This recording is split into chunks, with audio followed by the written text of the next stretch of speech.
Good morning, students. In geography, the next chapter will be taught to you in this video. That is chapter number 6, Manufacturing Industries. Earlier chapter, that is minerals, it will not come in board examination. Only map will be asked from that chapter. So whatever will be asked, I will tell you in sequence. You should not be worried about that. This chapter should be taught to you for the preparation of board examination, and I think you should keep your book with you. Important terms will be coming and you will be listening them carefully.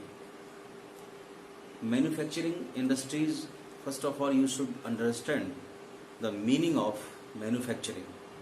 Manufacturing means to prepare something,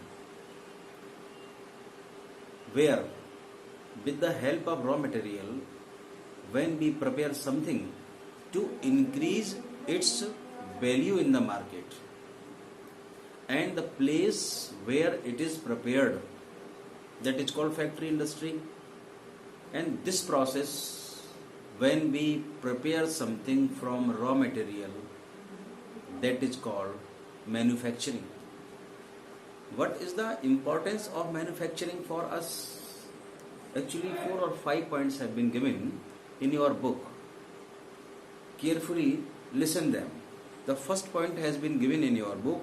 Manufacturing industry not only help in modernizing industries which forms the backbone of our country, they also reduce the heavy dependence of people on agricultural income by providing them jobs in secondary and tertiary sector. Means manufacturing industry, it is not only modernizing the industries, agricultural industry. So many equipments are being prepared, so many tools are being prepared, fertilizers are being prepared, methods to irrigate the field, they are being developed.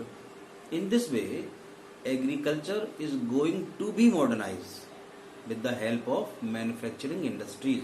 If industries are there, they are prepared something. For example, jet pumps, they have been prepared in the industry, and fertilizers have been prepared, chemicals have been prepared, pesticides have been prepared.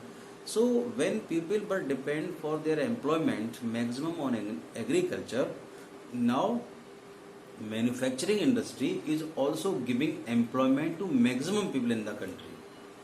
This is the first importance of the manufacturing industries. The second has been given, industrial development is a precondition for eradication of unemployment.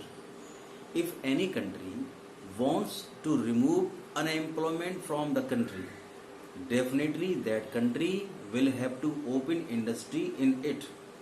If you remember, just after independence, the first Prime Minister of India, Pandit Jawaharlal Nehru, opened or he supported to open many industries in different parts of India. This is the reason he is called the father of modern India. This is the reason. So different industries have been opened that time. This was necessary for the eradication of unemployment. This was the main philosophy behind public sector industry and joint sector ventures in India. If we want to develop other industries, we have to create the possibility of making industry in the country. Next importance has been given that export of manufactured goods expands trade and commerce and brings in much needed foreign exchange when we establish factory in the country. No doubt, foreign currency comes in the country, and it is the source of maximum foreign currency if we establish industry in the country. And countries that transform their raw material into wide variety of furnished goods of higher value are prosperous. When we start the work of manufacturing, it enhances our quality of making the things. Whatever quality was earlier there, slowly we get efficiency in making different types of tools, instruments and other things.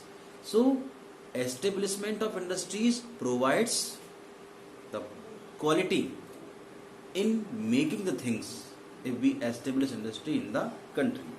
So you have seen that it has given you so many spans, so many areas to develop your country, and no doubt industrialization or manufacturing industries, they have given you the way on which the development of India is very possible. Dear students, agriculture and manufacturing industries, they go together. They are not independent.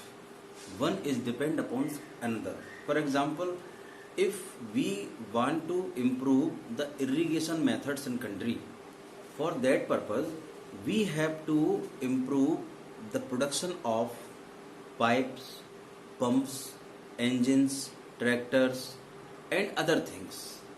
These things, they are being used in modern day agriculture life. So if manufacturing industry will be strong, it will provide different thing for the use of agriculture in our country. Now the second thing has been given in your book, that if we produce, if we prepare, if we make good quality instrument in the country, it will increase our quality also of doing agriculture, and globally we will be having the place equal to other foreign countries. This will be the benefit for us. So we can be in the condition to compete with the foreign industries. So it depends upon the manufacturing industries, how they are producing. Next point has been given in your book, that is contribution to Indian economy. What contribution has been given by the by the industries to Indian economy? What contribution has been given? Over the last 2 decades, according to your book, the share of manufacturing sector has strengthened at 17% of GDP. Whatever share comes to GDP from all sectors, out of them at least 17% part is shared by agriculture or industrial sector. Means industries provide 17% share in the GDP of the country.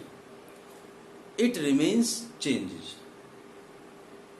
Time to time, it is in changing condition.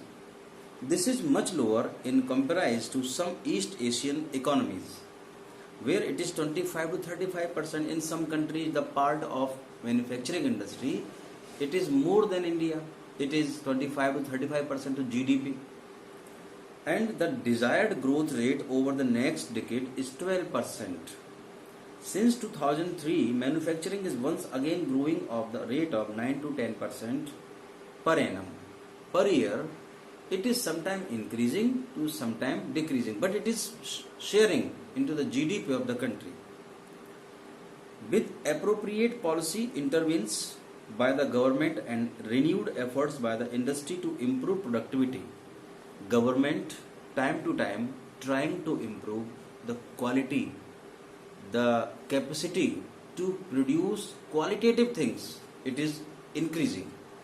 Every year it is observed, and the National Manufacturing Competitiveness Council has been set up with this object to increase, to enhance the quality of manufacturing work.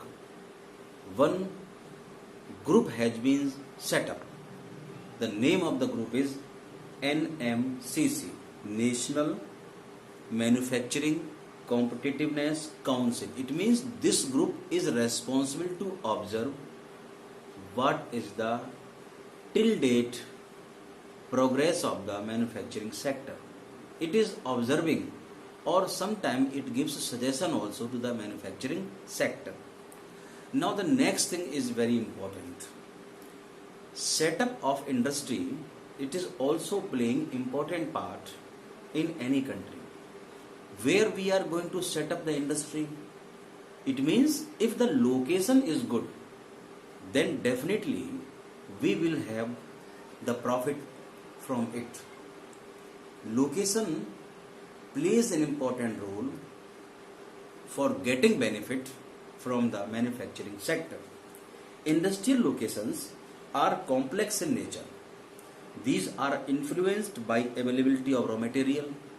If in any area raw material is not available, definitely it will be of no use setting up the manufacturing sector. Labor, if workers are not there, it will affect the setting of establishment of manufacturing sector. And capital, if money we do not have, then it is of no use. Power and market, if we do not have the electricity from which the machines will be running out, and if we do not have the market for selling, definitely these are the important factor which are playing important role in the location of any industry in the country. One word has been given here, that is agglomeration economy. It should be understood by you in a careful manner. What is the meaning of agglomeration economy? It has been given here, agglomeration economy. When we talk about the location of any industry, we should discuss that not only industry is set up in a particular area, but due to the establishment of industry, other small units of industries or work or sectors, they also set up near the big industry. For example, if at any place large or big industry has been set up for cement production, suppose cement industry has been set up in any area. First of all, for easy access to industry, roads are required. If roads are there, definitely people are going to work there. It is very easy to bring and return the things which are being produced inside the industry. Next thing, sometimes people come to industry for any work. They search the tea stall, they can search ATM, they can search any bank, they can search the shop of photo state, they can search any other place for having lunch or breakfast. Hotel is required, rickshaws are required, autos are required, and other convenience for going and coming is required. These sectors which I am talking about means tea stall, restaurant, hotel, photo state shop, what they are? Actually, they are also depend till the industry is there. These small units which are also earning near the industrial area, in common, together they are making agglomeration economy. Industry is earning, it is another matter. The big industry has been set up, it is earning, it is another matter. But due to the setup of industry, other small units, they are also earning with the industry. If railway station is there at any place, so what things are required? Rickshaws are required, autos are required, buses are required, hotels are required, ATM is required, bank is required, water system is required, and other things are required. People will be going there if these things are there. If railway station is at alone place, nobody wants to go there because so many works they will be impending due to the unavailability of the other subordinate things. In common, together we can call this like agglomeration economy. One chart has been given in your book. This thing, market linkage with industry, location of industry with market linkage. Some elements are there. If the industry wants to earn profit, some elements are required. First of all, we have to set up industry where raw material is available. It is definitely required. And land, labor, capital, and other things, infrastructure. It is required there to set up any industry. After setting up these things, transportation facility is required to the factory. And after the production, things are coming from the industry, from the factory. Transportation is again required, and it is going to market. And in market, what we are getting? We are selling it and we are earning money. So this is the industry and market linkage. Industry always depend upon the market because of the earning purpose. If things are being prepared only, they are being stored in godown. Suppose cars or modern cars are being produced, they are being made, but they are not being sold. So what is the use of making cars? Market is required for them. So if market is required, then transportation will be must for you, and transportation will be must for you. Two times transportation facilities are required for going there and coming from the industry, and you have to go to market, or in market money is there. Next thing, if anybody thinks what are the ideal conditions for setting up industry, 4 points have been given in your book. The first has been given: cost of obtaining raw material. Whatever profit you are going to earn, it depends how much raw material you have used or how much costly it was. It will decide the price of the thing. Second thing has been given here: cost of production at site. What is the real cost of production at the site, means inside the industry? After that price, you will decide how much money should be taken from the consumer. The original price, it is another, and the market price, it is another. Next is decision to locate industry at site.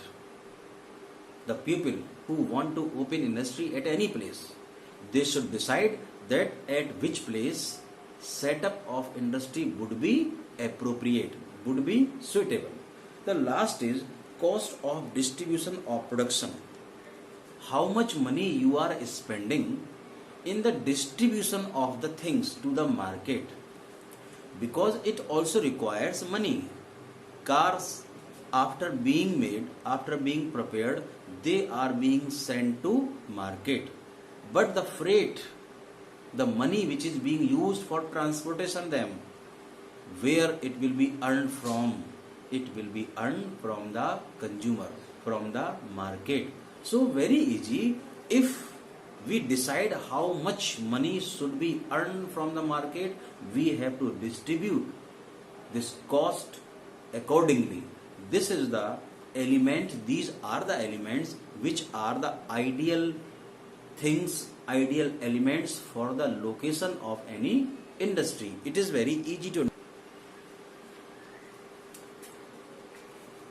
Dear students, now we have to see what is the classification of industries. In class 6 or 7th, we have read about it. If you remember, what is the classification of industries, mean how many types of industries are there? The first thing has been given, that is on the basis of source of raw material. Because for industrialization, for making industry, for establishment of industry, raw material is required. Two types of industries are there on the basis of raw material: agro-based or mineral-based. It is very simple to understand. Those industries which require agricultural product as the raw material. For example, cotton, jute, silk, textile, rubber and sugar, tea, coffee, edible oil. These are the agro-based industries. It means edible things based on crop, based on agriculture. The industries are running there. These industries will be called agro-based industry. Some industries are mineral-based industries. It means minerals are required as the raw material in these types of industries. For example, aluminium, machine, tools, petrochemicals, steel, cement, iron. These are the main industries for mineral-based industries. Means minerals are required as the raw material in these type of industries. Next classification has been given here, that is according to their main role. Sometimes basic or key industries which supply their products or raw material to manufacturer other goods, for example iron and steel and copper smelting, aluminium smelting. One example I would like to give you. If in any industry car or rail engine is being prepared, for making car and engine raw material is also required. First of all, you would have need the heavy sheets for that, aluminium sheet or iron sheet. For making railway engine, iron sheets are required. The industry which will provide iron sheet, it will be called key industry. And after bringing iron sheet, the engine will be prepared. For example, at your home, you construct the house and implement or post a large gate in front of your house. This gate, this will be assembled at a place, but the main parts, designings, decorative things, they are coming somewhere else from. The other material, they are coming from somewhere else. Another example, you are buying computer. One place where computer parts are assembled, it is another place. But where the parts are being made, this is another place. Those factors, those industries which are supplying the parts, they will be called key industry. And second is there consumer industries. Consumer industry means where consumers are directly going and buying and they are using directly. There is no time, there is no need to wait. In railway engine, two steps are there.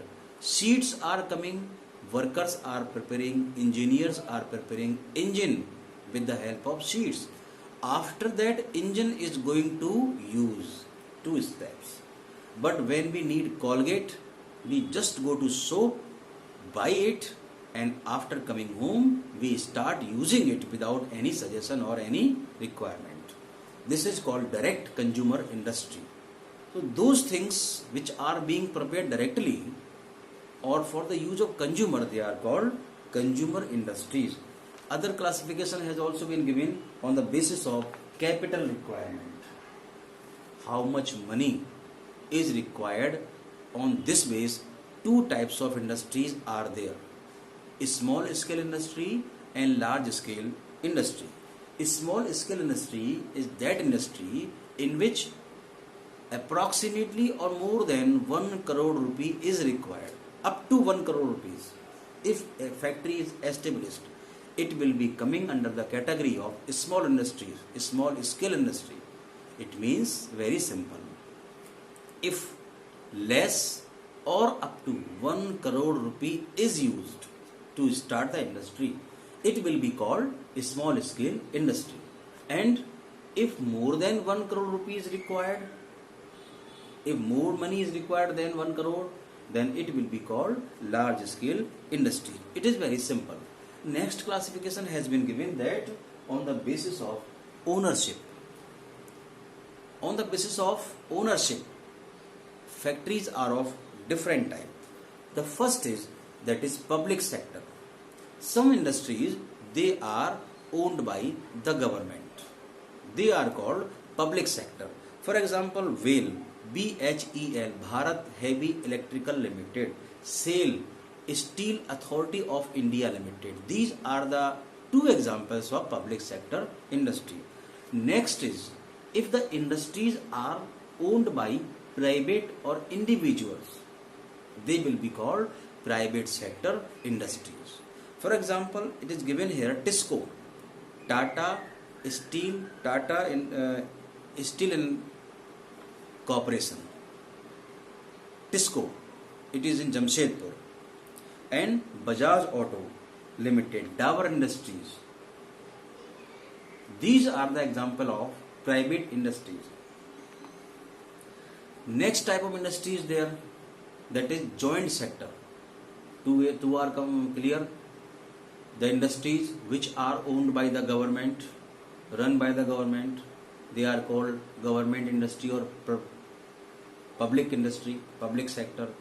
If the industries are owned by any individual or group of people individually, they are called private sector. If both the sectors, public and the private, they are running any industry, it will be called the industry based on joint sector. It will be called joint sector industry. For example, Oil India Limited. Government decides how to bring the oil from other country, and other distribution is determined by the individual industry in the country. Two parts are there. So this is called joint sector industry. Next is cooperative industries. Industry in which people cooperate to produce the thing and earn money. Money is distributed equally among the people who are busy in the sector. For example, dairy work, sugar production. This is called cooperative industry in the country. The last is the classification is given based on bulk and weight of raw material. Those industries which require lightweight raw material in measurement, in scale. If the industries require light material, they will be called lightweight industries. Or those industries which require heavy material, which have weight, they will be called heavy industries such as iron and steel. So you have seen that 5 types of industries are there on the basis of their classification and according to their work and their responsibility.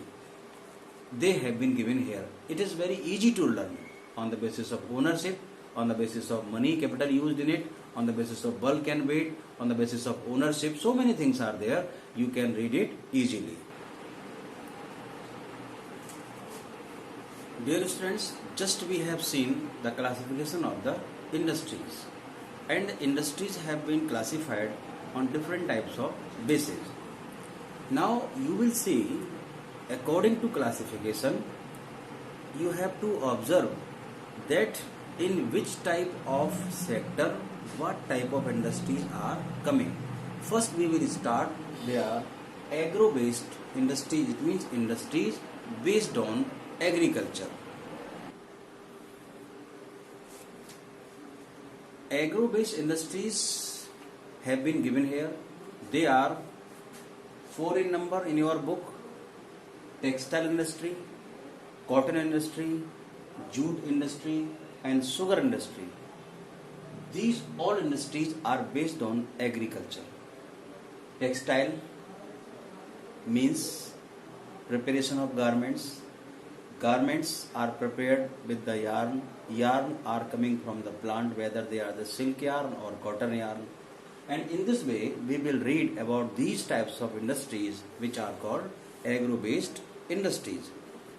Textile industry occupies a unique position in the Indian economy. Generally, every person wears cloth. Without cloth, life is not possible.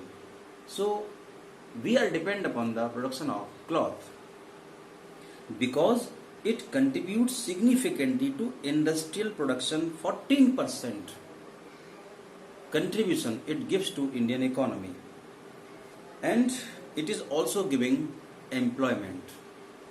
Maximum people are involved, are busy in textile industries.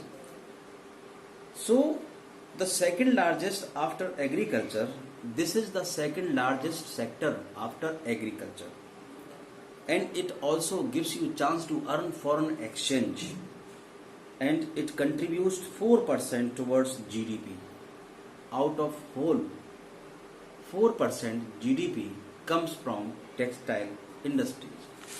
And when we talk about it, we have to see how the garments are prepared. One link has been given in your book above here. See what has been given here. First of all, we arrange raw fiber, raw material, and from raw fiber we prepare fiber production. After that we go to spinning, and then yarn is prepared. After that yarn is going under the process of weaving. Fabric is prepared, and after that we make it colorful, and we manufacture the garments, and then garments are prepared and they are sold to market. This is the whole process of making garments in any textile industry. Next industry is that cotton textile. Especially we will talk about the cotton production in India. In board examination, one of the agro-based industry can be asked. You should prepare at least 2 agro-based industries for your board examination. I suggest you that you should prepare cotton industry, cotton textile industry. It is having lengthy material content, and so many things are there. You can write the answer in a sufficient content. In ancient India, cotton textile were produced with hand spinning and hand loom weaving techniques. After the 18th century, power looms came into use. Earlier, handmade cloths were there. People were weaving the cloths into the blazes. And after that, machines have come. When machines have come, people started using machines, and for machines, power was required. So, these machines, that is the reason they are called power looms. For running machines, power is required to run them. As on 30 November 2011, there were 1946 cotton and human-made fiber textile mills in India. About 80% of these are in the private sector and others are in the public sector. Apart from these, there are several thousand small factories with 4 or 10 looms. In some industries, machines have been imposed. They are using electricity and they are using some other means of energy. In the early years, the cotton textile industry was concentrated in the cotton growing belt of Maharashtra and Gujarat. Generally, cotton industries are established in the area of Maharashtra and Gujarat. Main states where cotton is produced, they are Maharashtra, Gujarat and Tamil Nadu also. In these parts, cotton is produced there. In some